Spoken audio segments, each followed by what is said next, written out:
Assalamualaikum warahmatullahi wabarakatuh. Salam sejahtera bagi kita semua. Semoga kita dalam lindungan Allah Subhanahu wa Ta'ala dalam keadaan sehat walafiat tanpa kekurangan suatu apapun. Saya Alvina Indah Gabrianti, mahasiswa Pasca Sarjana Pendidikan Agama Islam UIN Kiai Haji Abdurrahman Wahid Pekalongan akan mempresentasikan mengenai analisis kebijakan pendidikan agama Islam pada masa Orde Baru. Sebelumnya kita akan membahas dulu ya teman-teman kapan sih Orde Baru itu sendiri. Nah, Orde Baru itu pada tahun 1966 nih, teman-teman sampai 1998. Nah, pada masa ini Presiden Soeharto yang menjabat. Nih, ada gambarnya ya. Nah, kebijakan Presiden Soeharto itu berusaha menciptakan stabilitas politik, sosial, serta ekonomi. Nah, selain itu, pendidikan agama juga menjadi salah satu perhatian utama Presiden Soeharto. Kenapa sih pendidikan agama ini menjadi salah satu perhatian utama Presiden Soeharto? Nah, kenapa ini dijelasin ya teman-teman, pendidikan agama memiliki peran yang penting dalam membentuk karakter serta moral masyarakat Indonesia. Pada masa Orde Baru, kebijakan agama Islam mengalami perubahan yang signifikan sejalan dengan upaya pemerintah untuk menciptakan stabilitas politik, modernisasi, serta pembangunan nasional. Nah, sebelum itu, kita akan flashback dulu ya teman-teman tentang kebijakan pada masa Orde Lama. Apa sih kebijakannya? Itu yang pertama, kurikulum pendidikan agama Islam itu masih bersifat opsional aja nih teman-teman. Kemudian yang kedua, pendidikan belum terintegrasi dalam kurikulum nasional yang tadi udah saya sebutkan ya. Pendidikan agama masih bersifat opsional sehingga belum masuk ke kurikulum. Kemudian peran pemerintah. Nah, peran pemerintah ini, pemerintah menciptakan Departemen Agama yang dimana departemen ini bertujuan untuk membentuk atau mengelola pendidikan agama. Tapi pada kenyataannya Departemen Agama ini masih memiliki peran yang terbatas aja. Kemudian lahirnya IAIN atau Institut Agama Islam Negeri. Yang pertama yaitu IAIN Kalijaga.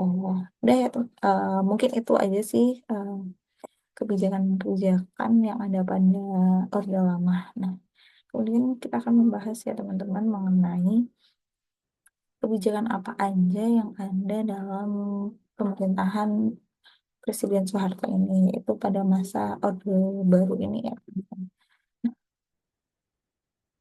Kebijakannya yaitu pendidikan agama wajib di semua jenjang pendidikan. Nah, melalui Undang-Undang Nomor 2 Tahun 89, yaitu tentang sistem pendidikan nasional. Setiap siswa wajib mengikuti pembelajaran agama sesuai dengan keyakinan masing-masing. Nah, gitu ya teman-teman, apapun keyakinannya wajib mengikuti pembelajaran agama. Jadi pendidikan agama itu tadi udah jelasin ya, menjadi fondasi yang utama untuk karakter bangsa Indonesia itu sendiri. Nah, selanjutnya integrasi madrasah ke sistem pendidikan nasional. Madrasah tidak lagi hanya mengajarkan pendidikan agama saja nih. Jadi selain agama, madrasah pada masa Orde Baru juga mengajarkan kurikulum nasional kayak gitu. Jadi pada kenyataannya, pada jalannya madrasah pada masa Orde Baru ini memiliki dua kurikulum, yaitu kurikulum madrasah dan kurikulum nasional yang mengikuti pemerintahan pada masa tersebut, pada masa Orde Baru itu. Kemudian pengembangan perguruan tinggi Islam Islam atau PTKIN yang tadi udah saya sebutkan ya teman-teman, tadi udah ada IAIN, kemudian berkembang nih teman-teman, berkembang sehingga terjadi adanya UIN atau Universitas Islam Negeri. Kemudian ada pendidikan agama sebagai alat stabilitas politik. Nah, tadi udah dijelasin ya teman-teman mengenai pembangunan karakter bangsa serta nilai-nilai toleransi serta harmonisasi sosial. Selanjutnya yaitu pelatihan serta sertifikasi guru agama. Nah, pemerintah berikan perhatian kepada guru-guru agama pada masa itu dengan adanya pelatihan serta sertifikasi, baik itu di sekolah umum maupun swasta ataupun madrasah itu umum. Kemudian yang terakhir yaitu kerjasama dengan organisasi Islam. Seperti yang kita ketahui ya teman-teman, di Indonesia ini terdapat banyak organisasi Islam dan yang terbesar yaitu NU dan Muhammadiyah. Nah, pada masa Orde Baru ini, pemerintah mengajak dua organisasi besar Islam ini diajak untuk kerjasama nih dalam menyusun kurikulum pendidikan seperti itu. Nah, implementasi kebijakan pendidikan agama Islam pada masa Orde Baru memiliki karakteristik yang kental dengan sentralisasi dan kontrol ketat oleh pemerintah. Kebijakan yang diterapkan mencakup penetapan pendidikan agama sebagai mata pelajaran wajib di sekolah, sekolah umum, pengawasan ketat terhadap kurikulum madrasah, serta upaya mengintegrasikan pesantren ke dalam sistem pendidikan nasional.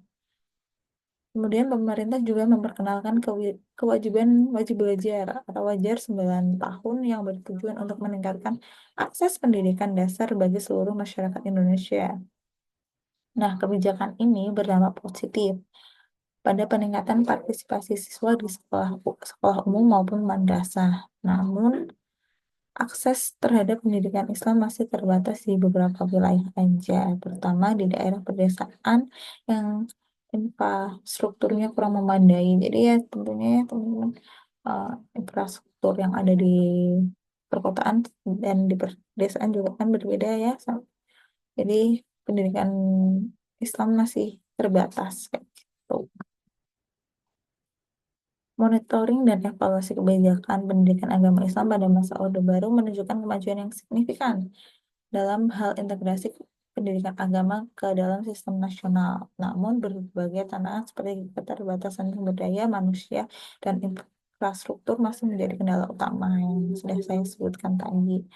Pemerintah Orde Baru berusaha meningkatkan kualitas tenaga pendidikan melalui program pelatihan dan sertifikasi guru dan sekolah umum, guru madrasah maupun sekolah umum diberikan pelatihan. Infrastruktur menjadi salah satu fokus evaluasi pemerintah selama era Orde Baru. Banyak madrasah dan pesantren yang menerima bantuan dari pemerintah untuk meningkatkan fasilitas fisik mereka meskipun masih ada ketimpangan antara sekolah-sekolah di perkotaan dan pedesaan.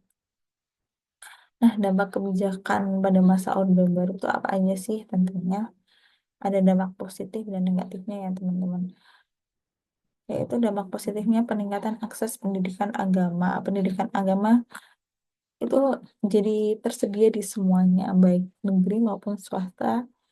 Jadi ada semuanya, nggak cuman di madrasah, tetapi di sekolah-sekolah umum pun sudah ada pendidikan agama.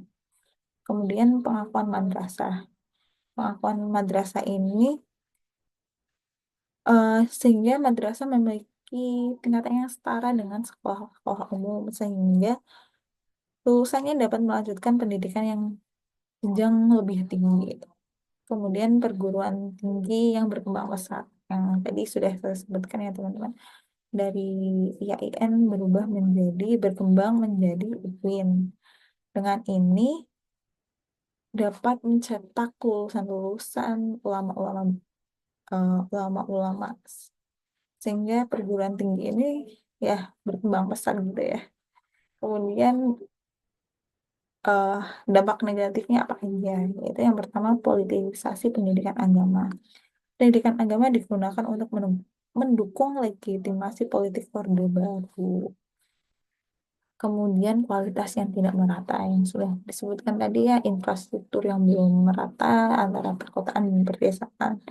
Kemudian pendekatan normatif, yaitu pendidikan agama cenderung berfokus pada hafalan dan kurang menekankan pada pemahaman yang kritis. Jadi itu dampak-dampak kebijakan pada masa Orde Baru. Tentunya ada dampak positif serta negatifnya ya.